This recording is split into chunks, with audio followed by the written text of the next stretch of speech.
All right, and then when you're ready to store your herbs, cayenne is kind of fun. You get to string it together, sew it together like a little, you may have seen it in kitchen. A lot of these decorative kitchens have the cayenne hanging from the string like the, and the braided garlic and that kind of thing. That's actually how you store it. You dry it in the air, out of the sun, in a shady area outside or inside. You can do it in a dehydrator if you have a special dehydrator that you can adjust the temperature on, which I do.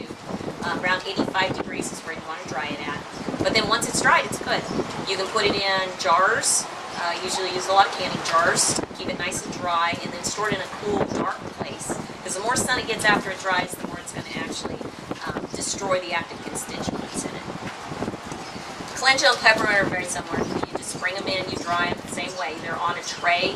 And out here, we're so windy, you're probably not going to do it outside unless you have a double screen system, so to keep it from blowing away.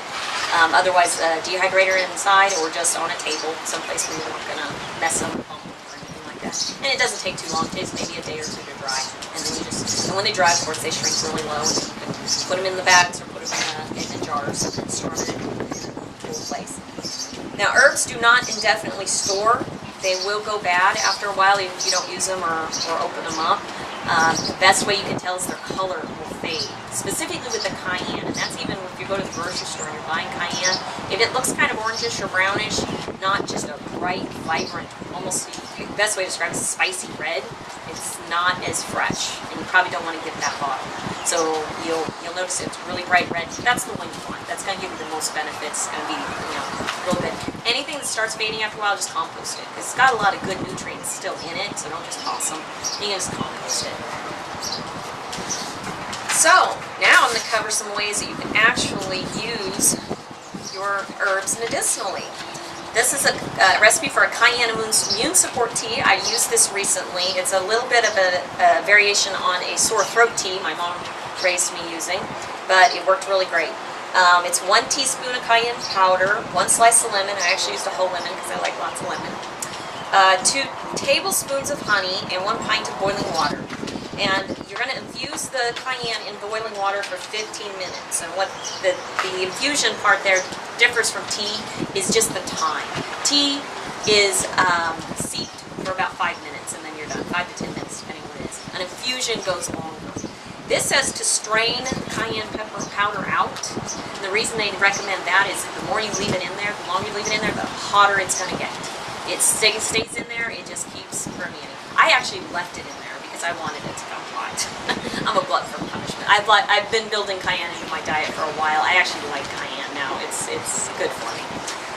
But you want to strain it out if you don't want to get too hot, especially if you're going to use it for kids, because kids are probably going to kick and scream anyway. My kids don't like anything spicy or flavor. Gosh, goodness gracious. But then at that point, you'll add the lemon and the honey, and you can use 1 teaspoon to 1 tablespoon according to the age and as often as you feel is necessary. Typically, it's 3 to 4 doses a day, usually within about a 30-minute to an hour time frame in between each dose. I drank mine as a tea, and I just had 2 or 3 batches of that throughout the day. I had a sore throat. The cayenne pepper worked as an analgesic. It actually made the sore throat go away almost immediately. It was wonderful. And then I added a bunch of fresh garlic to that day. I ended up knocking out whatever it was fairly quickly. The cautionary note on that is because it does have honey in it, you want to be careful with using it for children under 2 because of the potential for botulism. Alright, now, calendula infused oil. Cindy was waiting for this one. Alright, to do an infused oil, you're going to have your glass or ceramic. And if you're using dried product, you're going to fill it halfway. If you're using fresh, you're going to do a light pat all the way to the top. Then you're going to choose your oil. Olive oil, rapeseed oil, jojoba, anything that's really good for the skin is really all you need. Don't do anything really expensive like super organic, extra virgin olive oil. You don't need any of that. You do want to get a good product, so if you want to make sure it's organic or not full of GMOs and things, I would suggest that. Other than that, don't break your bank trying to get a great oil. Then you're going to top off the jar with that oil. Go ahead and seal it, shake it up real good, make sure it's kind of all infused there and it's touching as much of the herb as it can. And then you put it in a sunny spot because the heat is going to actually help that oil pull the active constituents out of the herbs. About 3 to 4 weeks, you're going to shake it about once a day, or whenever you see it, once or twice a day, to kind of move everything around. And then once that time period is up, You go ahead and strain it. Try to get as much of the organic material out as possible, because if you don't, you could run into molding, and it could go rancid. So just cheesecloth or muslin or coffee filter, any of that kind of stuff, just really get as much of that out as you can.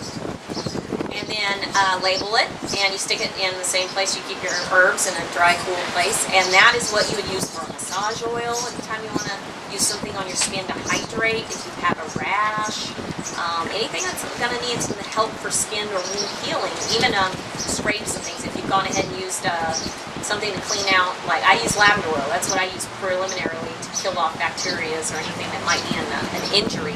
And then I would top it off with calendula. In fact, I usually take my calendula and I'll blend it with the lavender oil to kind of keep that. It's kind of I don't have St. John's wort on me. I'm a bad example right now for that. But I still use it very successfully. We really don't run into a whole bunch of infections though. So that's the thing just to remember on that. If you want to go ahead and extend the life of this oil, you want to add 1,000 international units of vitamin E capsules. Just pop the capsules open and squeeze the vitamin E into it. 2 or 3 is probably all you need. And it'll help extend the life, because the oils, not the essentials, the olive oil or grapeseed oil, they do have a shelf life, being not under refrigeration. So that should last up to about 6 months to a year. You can keep that on hand. And then the last recipe I'm going to give you is for the peppermint. It is a tincture, or more commonly known in grocery stores, an extract. So my thought is if you can make it yourself, you know exactly what's in it, that's always going to be a better product. Why spend the $5 to $8 for peppermint extract? Just make it yourself. So what you'll need to do first, go down to your liquor store, get you some 40 proof vodka. or 80 proof, I'm sorry, 40% alcohol, 80 proof vodka.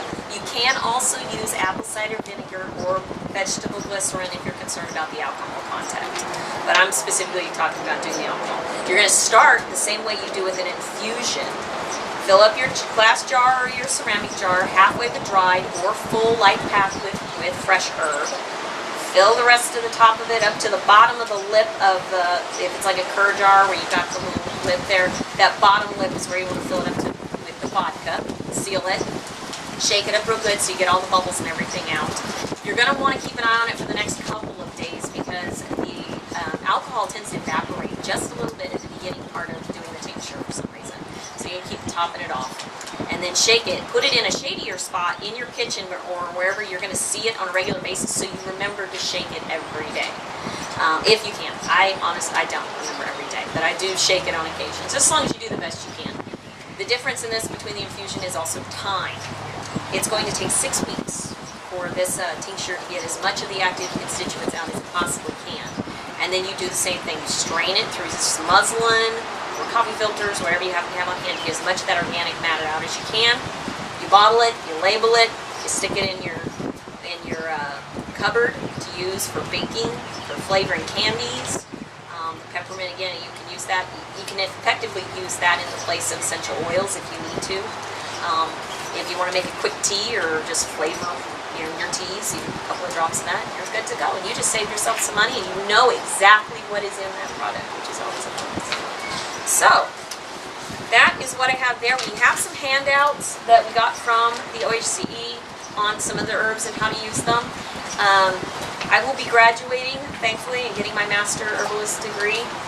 Yay.